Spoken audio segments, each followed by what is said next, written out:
Okay, good morning everybody, and Hazak Baruch. Thank you for joining us on this beautiful Thursday morning. Hayom Shmona ve'esrim Yom HaOmer Shehem Arba'a Shavuot. Today, my friends, is the 28th day of the Omer, which is 4 weeks. Okay, so here we are, 4 weeks in, only 3 weeks left to go. And actually today I'd like to begin today's class with talking about a little bit the Omer, the Sfirat HaOmer. As you see, this beard that I have going on and this nice little white mark that I have. That's not white hair, my friends. I'm not getting old, don't worry. I am getting old, but not that fast. Just a little bit cream. But I would like to talk today about the Omer. The Omer is actually in our Perashah. So open up, my friends. Perashat Emor deals, and it has in it, a big chunk of the Perashah has in it, the holidays. The holidays, okay? So let's open up and just read some of the verses. And it gives you the few holidays that we have, and then it tells you just some bullets about each holiday. It doesn't go into full depth of each holiday. We have other parashiyot that tell us more details about the holidays. But in short, the parashah does discuss the Hagim. Vaydaber Adonai al Moshe Emor, God says to Moshe, Daber el Bnei Israel, God says to Moshe to speak to the Jewish people, Ve'amarta alehem, and tell them, Ele Moadei Adonai, these are the holidays of God that you should keep and observe. And he goes one by one and starts with all the holidays, listing them. Here they are. And what's the first holiday? What's the first holiday? Of course, we all know when we begin from Nisan, when we started off as a nation, Pesach. So here it is, B'chodesh Harishon. I'm in chapter 23, Pasuk 5. Okay, chapter 23, Pasuk 5. B'chodesh Harishon, on the first month, which is Nisan. Be'arba'a Asar, on the 14th, right? Pesach. That's when you read the Quran. In the Ben HaArbaim, and towards the evening, it's Pesach.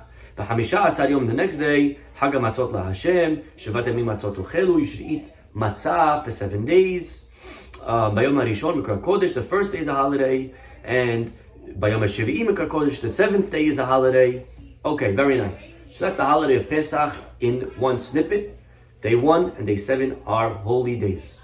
Then we move on to the next holiday. What's the next holiday? The Bnei Israel, God says, to tell Moshe, to tell the Jewish people, when you come into Israel, when you enter the land of Israel, and you're going to be able to harvest, havetem et omer, bring a korban omer, and do a certain waving. And look at this. Usfartem lachem, and start counting. Mimachorat Shabbat, from the day after the holiday, Sheva Shabbatot Temimot Tiyena. So here you have it, my friends, in the Torah, the mitzvah, black and white, to count from Pesach till Shavuot, count 7 weeks. Ad Machorat Shabbat HaShevi'it, until you finish counting 7 full weeks. Tisperu Hamishim Yom, you shall count how many days? Hamishim. What's Hamishim? Who could tell me please in Hebrew, what's Hamishim? 50. You can count 50 days. Now, we all read this and we say, okay, let's move on. But the truth is, it's very complicated because it's not true. You don't count 50 days. You count 49 days. The 50th day is already Shavuot. That's already when you start celebrating the holiday. So what exactly how is this pasuk meant to be understood? So here we have, for today's first Rabbeinu Bahye, and we'll try to do 2 today, and we're short on time because we have to go down to a Brit Milah, beautiful simcha in the synagogue for the community. So, and that's why you maybe hear some noise from the room right across. But either way, let us begin very quickly and share a beautiful thought number 1 from Rabbeinu Bahye. Okay? So this is again chapter 23, Pasuk 16. Look what he wants to tell us on this verse of counting to day 50. Because it doesn't again really sound accurate. Says Rabbeinu Bahye, Kvar yadata, you already know, she'ena sfira ella memtet. Actually, you know that the accounting only goes for 49 days. Ve'al ken timtza ta'am b'milat tisperu. Look at this, amazing. He says, therefore, actually, you're going to find a tone under the word tisperu. If you open, my friends, the pasuk, you're going to see the word tisperu. It says, ad mahorat Shabbat HaShevi'it tisperu hamishim yom. But the word tisperu has a tone sign. It's a tune. And I'll read it to you with the tunes. Ad mahorat Shabbat HaShevi'it tisperu. So you see how it like almost has like a sign that creates like a pause. Tisperu Hamishim Yom, 50 days. So simply you would read it, count 50 days. But he says, actually, if you look at the signs, the way you read it in shul, it sounds like you should count, pause. And he says that the word 50 days actually can be read with the next words after it. What is the word after Hamishim Yom? He says, Tisperu Hamishim Yom vehikravtem minha hadasha ladonai. So he wants to say that the word Tisperu, count, actually is period. Tisperu, pause. And then 50 days, bring a korban. On day 50, it's already the new holiday, it's Shavuot. So you count 49, and then 50 will be a holiday. Unbelievable how really the sign, the nekuda, can give you really flavor into understanding halacha. Instead of reading it quickly, you got to count 50 days. He said, no, you got to count. And 50 days, bring a korban. Unbelievable. Okay, if you look at the pasuk, I think you'll appreciate it more. But either way, hasfira memtet v'hakorban me'o hamishim. You can only count 49. The korban will be on day 50. Shelo izkira Torah hag shavuot beyichud k'shar hagim. He says you should know that the only holiday, by the way, it's a wild thing, the only holiday that doesn't have a date in the Torah is Shavuot. Pesach has a date, the 15th of the month. Rosh Hashanah has a date, the 1st of the 7th month. Yom Kippur, the 10th of the month. Sukkot, the 15th of the 7th month. Every holiday gives you a date. There's only one holiday, Torah doesn't give a date. Helo izkira Torah hag Shavuot. The holiday of Shavuot doesn't have technically a date per se, like the other holidays. It doesn't say anywhere that on the 3rd month, on the 6th day, which is coming up, right? In 3 weeks, it doesn't say that you should celebrate Shavuot on this date. So how do we know when to celebrate Shavuot? He says it's telling you that Shavuot is celebrated directly after the counting of the 49 days. Ba'al lamed, what is that teaching you? That actually it shows you that Shavuot is a continuation of the Omer counting. Umem tet yom, look at this. The 49 days that you're counting between Pesach and Shavuot, they're one unit. This is not a separate holiday, Shavuot. Shavuot is the culmination of the 49 days. Shavuot is a continuation. What that means is that, look what his words, not mine. These 49 days that we're in, my friends, they are keholo shel moed. They are like hol hamoed. Ben rishon shel sukkot v'shmini atzeret. Just like the hol hamoed that exists between Sukkot and Shmini Atzeret, it's all hol hamoed. This is one big hol hamoed. By the way, hol hamoed is how many days? 7 days, right? We're now in 7 weeks. Okay, we are in a Chol HaMoed. Chol HaMoed is not weekday. This is a very holy time. Okay, I don't know what that means. You have to take your kids to Six Flags. Okay, like Chol HaMoed. Okay, you know Chol HaMoed. If you don't go to Six Flags, you didn't fulfill the mitzvah of Chol HaMoed, right? But there is a beautiful spirituality that exists, my friends, in this time of the year. Okay, and we need to meditate on that. We need to pause and reflect and realize that these 49 days are not just 49 days. They're not a waiting period. They're Chol HaMoed. They have extra Kedusha. And every day, we're meant to grow closer to God. We're meant to grow in our character. We're meant to grow in our relationships. Every day, climbing the mountain, another step. There's 48 ways to acquire Torah. Every day of the 49, you're supposed to do another one. 1, 2, 3. And then on the 48th day, you finish all 48. And on the 49th day, you review all 48 of them. Okay?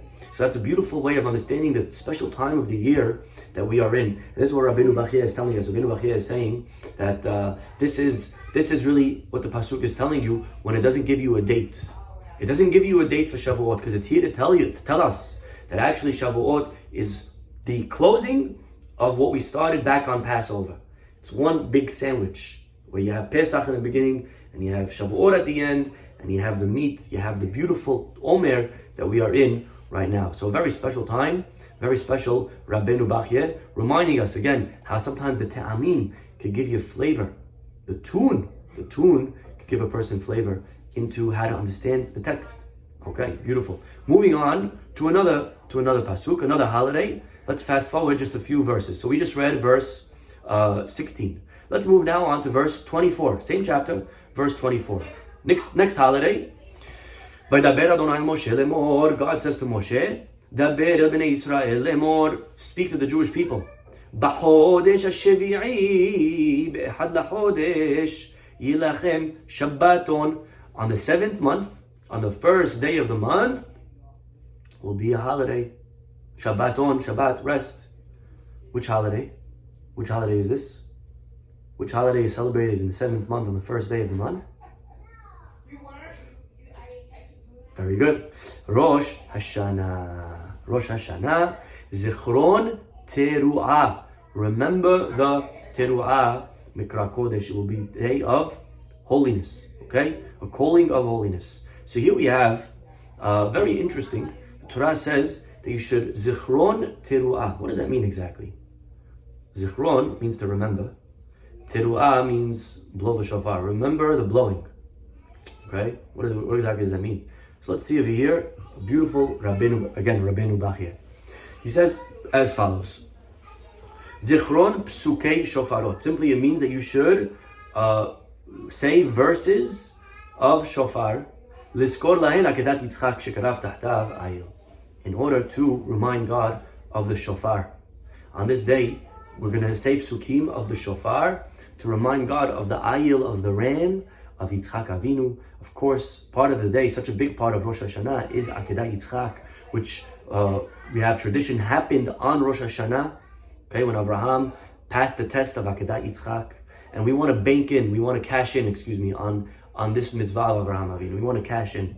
So we're going to mention psukim zichron teruah of the shofar to remind God of Akedat Yitzchak, which happened, and we're going to kind of piggyback on the merit of Akedat Yitzchak. Now look at this. Lo be'ed lanu hakatuv b'ma tiyeh teruah. That the truth is, doesn't say anywhere how to blow. B'shofar, b'chatzotzrot. Should I use a shofar? Should I use trumpets? Doesn't say. Maybe a recorder. Remember when we were in elementary school? Boop, boop, boop, boop, boop, boop, boop, boop. Right? Remember that recorder that we used to have in high school, elementary school? Maybe I should use a recorder. Doesn't say how do I blow. How do I blow on Rosh Hashanah? Doesn't say shofar in the text. V'chen, furthermore, ta'am ha'teruah lama ve'alma. Doesn't say why I'm blowing after all. What am I blowing for? V'gam, you ready for this one? This is crazy. Lo be'er shehayom hazehu yom hadin. Doesn't say anywhere that today is the day of judgment. Crazy. My friends, look far and wide. You will not find anywhere in the text explicitly that Rosh Hashanah is a day of judgment. But we all know that it is. We all come to shul, we have our notes, we're saying sorry, we're ready to commit resolutions, right? We're asking God for parnasah, for this, for that, refuah shlema. So, how does the pasuk leave it out? It's like a big, that's a big thing, big detail to be missing. However, it's all hinted in Zichron Teruah. Zichron Teruah. V'samach ala Kabbalah. The Torah relies on what we call tradition. Ki lo masra katuv ela lachachamim. Ve'hen kiblu, the rabbis, through tradition, received Teruah hazot b'shofar migzera shava. First of all, you use a shofar. How? Because we learn Teruah from Yovel, from the Jubilee. Over there, it says, V'ha'avarta shofar teruah. We're going to read that next week, okay? You're going to blow a shofar. So we learn from connecting the word teruah in this week's parasha and teruah next week's parasha that just like there is a shofar, over here is going to be a shofar. Mahatan b'shofar, afkan b'shofar. Just like there is a shofar, so too over here. Now, so that's how I know, first of all, that you can't use a recorder or a flute or a trumpet. Right? You got to use a shofar. Uma shehu yom hadin. How do I know it's the day of judgment? Nirmaz b'milat zikaron. That is already alluded to in the word zikaron. Lizkor means to remember. But if you look in the text, anytime the word remembering is used, it's always used connected to judgment. As an example, mazkeret avon. We find by sota the lady who was unfaithful to her husband, or she was suspected at least, the pasuk says mazkeret avon, remembering her sin. So you see, zachor is always remembered with sin. Another pasuk from Yecheskel. Okay, and therefore, this is how important, by the way, tradition is. Tradition is so important that the truth is that's the only way we know anything in the entire Torah is through tradition. The Rabbi Bachir is actually going to elaborate on this in a second. Let him talk. Let's see what he has to say. He says, why is this episode so hidden? Why did God leave out explicitly the fact that today is Day of Judgment? Why do He want us to rely on tradition and having to dig and learn Gezer HaShava and using all these different ways of concluding that today is the Day of Judgment? Why didn't God just write it explicitly? Ha'inyan hu, very important rule, please pay attention. The idea is, what's very well known in our holy Torah.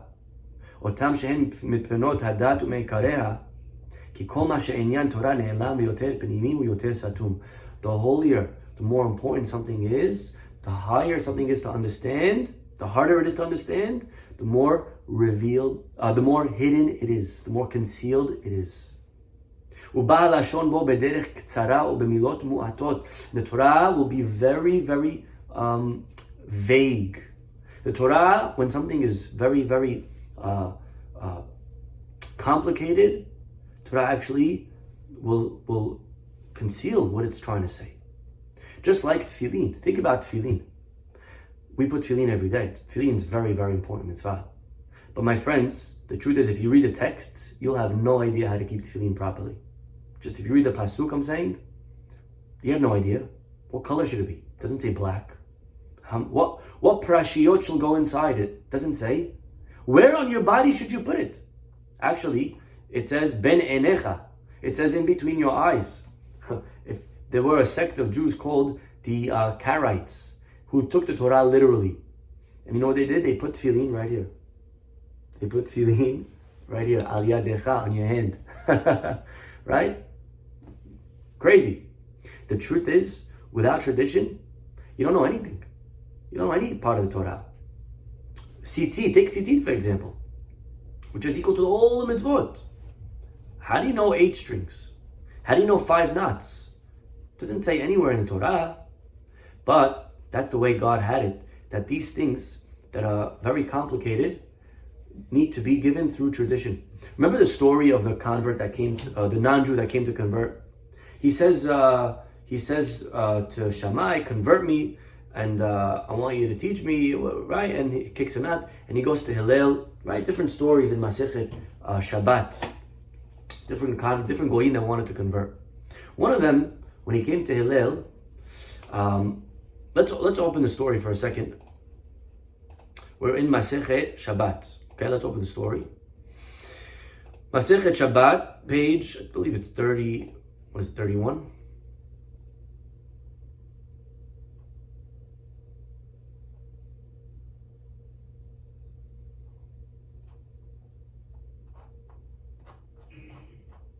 Okay.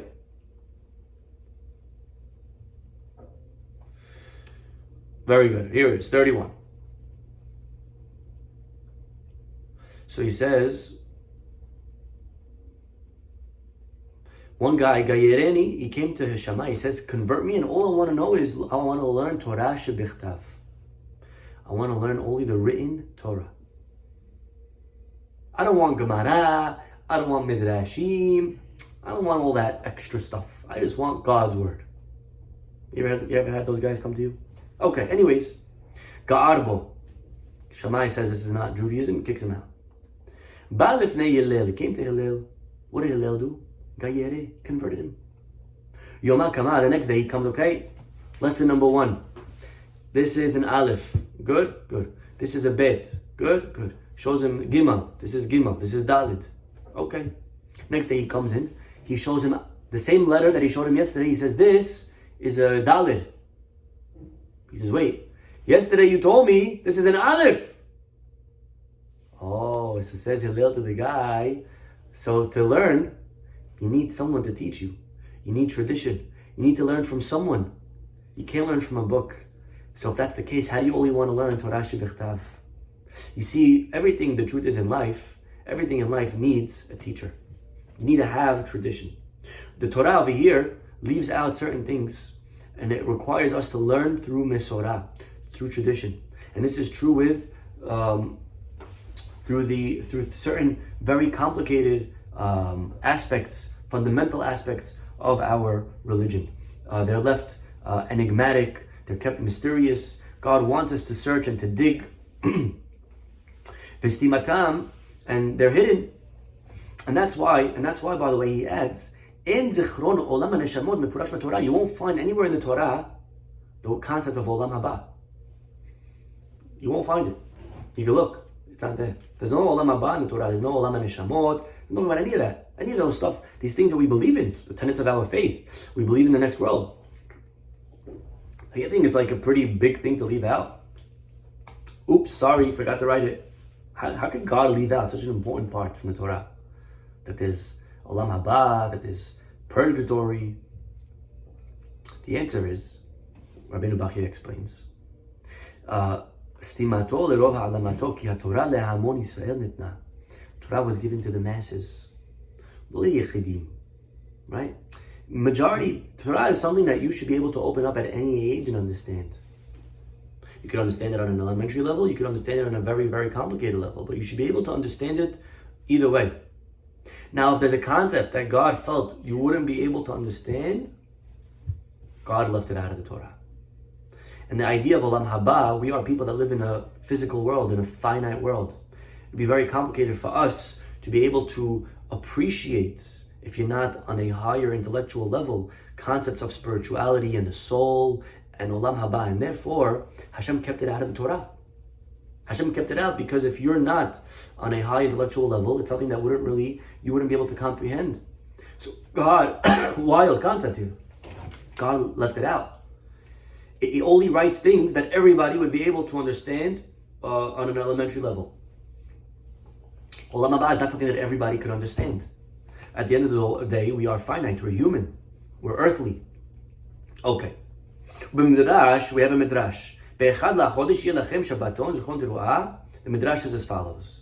The pasuk is actually referring Echad lachodesh, Zichron teruah, Mikra kodesh. This whole pasuk is referring to 3 avot. Echad lachodesh ze Avraham. The first of the month is referring to Avraham, who was Ehad, who was one in this world, the only one that called out to God. He was alone. Zichron teruah, the shofar is Yitzchak. Mikra kodesh is Yaakov. What exactly does this midrash mean? Very cute that Avraham, Yitzchak, Yaakov. Kavanat midrash, says Rabbeinu Bachya, Ki tkiot Rosh Hashanah. You should know that the blowings, the sounds of Rosh Hashanah, remez lamidot, they are alluding to the attributes. Remember, we spoke a little bit in the past about the sefirot, about the sfira of Chesed, Gevurah, Tiferet, right? We spoke about a little bit the different attributes, the different emotional attributes, the Sfirot. Well, each one is represented by another character in the Torah. Chesed is Avraham, Yitzchak is Din, is Gevurah, is discipline, is judgment. So he says the blowing, the sounds of Rosh Hashanah are alluding to these midot. The sound, so as an example, we know the first sound is a teki'ah. Teki'ah is doo, right? Straight sound. That's a sound of kindness. Teki'ah is kindness. Okay? The teki'ah is chesed. Why? Why? Because chesed, what is teki'ah? Teki'ah is a consistent sound. When you are consistently with God, you will merit kindness from God. When you are consistent in anything, you will see results. You consistently hit the gym. You consistently keep healthy. You consistently learn. You consistently pray. The way to succeed in business, the way to succeed in anything in life is consistency, perseverance. So teki'ah represents the consistent part of us. The part that's always honest, the part that's always, right? We have a little bit, each of us is strong in one area that we're very consistent in, right? We're consistent. Okay, some people consistently sin, okay? Fine, but either way, you get the point. To be consistent, that's teki'ah. Teki'ah means to do it all the time, to not veer, the same sound, to have my regimen, to have my schedule. I get up. That's beautiful. That's a key to success. That's chesed. Tekiah. But then you have the teruah, or the shevarim. That's in the middle. That's the broken sound. Do, do, do. Right? That's inconsistency. That's broken. Shever is to break. Sometimes in life, we're inconsistent. We break. We break. Shvira. We collapse. We fell out. We're uninspired. That is the shevarim. And that's where deen comes in. Deen, discipline. Discipline is required to get a person back on track. So you have Avraham who's chesed, and he's the tekiah. And you have Yitzchak, who represents deen, represents the sound of the teruah. And in Rosh Hashanah, we blow teruah, but we surround it before and after with the tekiah. Every sound of brokenness has a tekiah before and a tekiah after. And that is surrounding deen of Rosh Hashanah, the judgment of Rosh Hashanah, with kindness. God is not fully fair with us on Rosh Hashanah, meaning in a good way. God tilts the scales a little bit to kind, to forgiveness. He doesn't give us our full due of what we deserve. God is a little bit extra nice on Rosh Hashanah. We blow tekiah and tekiah. And why should God do that? Why would God give us kindness? Why should He dig deeper? If we've messed up, if we've done things this year that are not so powerful, so righteous, why would God forgive me if maybe I did what I did? I should pay for what I did. But the answer, look at this, the answer is so beautiful. The answer is, how do we know, by the way, how do we know to blow a tekiah? How do you know to blow a tekiah? Teruah, it says in the pasuk. Teruah is very black and white. It says it. It says blow a teruah. But how do I know to blow a tekiah? You know how do I know to blow a tekiah? We learn it actually very complicated from a gezerah shava. We learn it from a different parasha, where there's a word here and there's a word there, and the words now are linked, and therefore the linked words tell me that just like there I should blow a simple tekiah, so to here I should blow a simple tekiah. And what that means, my friends, is that the concept of a teruah is explicit. It's what you see in the pasuk. In the pasuk it says, blow a teruah, blow a broken sound. How do I know to blow a tekiah sound? That you got to dig deeper. You got to dig deeper. You see, every one of us has what you see, what it says, the outside. On the outside, we all have a teruah. On the outside, you look at a person, they look broken, they look like they're lost, they look like there's nothing worth redeeming, they look like they're addicted, they look like they're mean, they're rude, they're horrible, they're just no good. On the outside, sometimes, just like the teruah, explicitly what you see in a text, in a person, you see a teruah, you see someone broken. But sometimes you got to dig deeper, and you'll find a tekiah. You'll find this whole, this complete, this amazing soul inside, waiting to be unleashed. We expound the teruah, the tekiah. You got to dig deep to find a tekiah. Tekiah is not always easy to find. You got to learn it out. You got to look. You got to find. But you look deep, you're going to find something beautiful. You find something beautiful. You know, there was a big rabbi who was known as the Ohev Yisrael. He loved every Jew. That's why they called him that. Ohev Yisrael. He loved every Jew. And he was known to say that you could find in every single parasha a concept of loving every person. He said you could open up any parasha and find in it something that has to do about loving another Jew. So one guy said, Rabbi, Parashat Balak. How about that one? Parashat Balak's about the guy cursing the Jewish people. Where do you have over there? The Rabbi said, what are you talking about? That's the easiest one. How do you spell Balak? Spell it out. Bet, Lamed, Kuf, right? Balak. It stands for Ve'ahavta lereacha kamocha. Love your fellow like yourself. Very simple. So the guy looks at the rabbi. He's like, Rabbi, is that a joke? Ve'ahavta is spelled with a vav, not a bet. Lereacha, you got the lamed right. Kamocha is not even a kuf, it's a chaf. So the rabbi said, to love a Jew, you can't be so precise. To love a Jew, you gotta dig a little bit deeper. You understand? So if you're gonna see someone on the outside, yeah, this person looks like there's nothing good about them. But sometimes you gotta dig deep. Sometimes you gotta get to really know someone. Sometimes you got to put ourselves in their shoes. Maybe we'll be able to understand why they're doing what they're doing, to forgive them, to have more patience with them, to relate to them. You know, all the avot met at a well. Avraham, Yitzchak, they met at a well. They met their spouse, that is, at a well. Because a well, something beautiful about a well, is that on the surface there's no water. How do you get water? You gotta dig deep. Sometimes to find the gold in a person, to find the beauty in a person, to find the tekiyah in a person, you gotta dig deep. You gotta go down into their core. You gotta find out who they really are all the way deep down. And then you'll find this most amazing, beautiful person that's waiting to be unleashed. And therefore, this is what Rabbeinu Bachya is trying to say. That the tekiyah is Avraham, the shevarim, the teruah is Yitzchak, is the midat hadin. We surround on Rosh Hashanah, the teruah before and after with a sound of kindness. I think to us, it's a message that if we want God not to look at us on the outside, God, don't look at me for what I do. Today, please, God, look at who I am. Please judge me for deep, deep down. That's what we say to God on Rosh Hashanah. But really, the message is to every one of us, with the people around us, that we also have to judge the people around us for who they are deep down. Not to allow the mistakes that sometimes they do, not to allow the mistakes that we make on ourselves. Sometimes we're too hard on ourselves. Sometimes we're hard to forgive ourselves. To be able to forgive what we do, to be able to realize that we are holy. We are amazing deep down. Forget other people for a second. What about me? I'm also an amazing person deep down. It's true I sin, it's true I do, it's true I ate, it's true I spoke, it's true I did, it's true but that's not me, that's what I did, that's the outside, that's the teruah, that's the inconsistency. The real me, the tekiyah me, it's maybe deep, maybe I gotta look hard to find it, but it's me, and it's really there. And there's something beautiful about me. If I could find it, I could unlock it, and I could be able to bring it and share it to the entire world.